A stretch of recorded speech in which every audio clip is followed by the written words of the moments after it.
أنا التحميرة، أنا لون وطعم في نفس الوقت. كنعطي الذوق للطاجين واللحم والدجاج وبلا بيا العراضة ناقصة. أنا الملح، أنا الأساس ديال كل طياب. قليل مني كيقاد الطعام وكتير مني كيقتل الذوق. التوازن هو السر. أنا الثوم، كنقوي المناعة وكنحارب الميكروبات وكنعاون حتى في خفض الضغط والكوليسترول.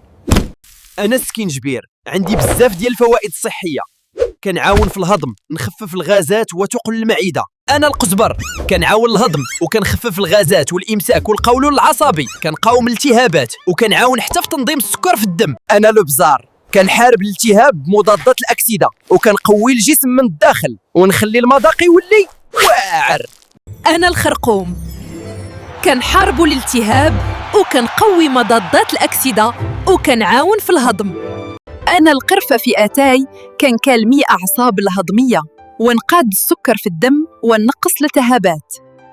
أنا الزعتر، كنعاون الهضم وكنخوي الغازات والانتفاخ، كنحارب البكتيريا والفطريات وكنقوي المناعة.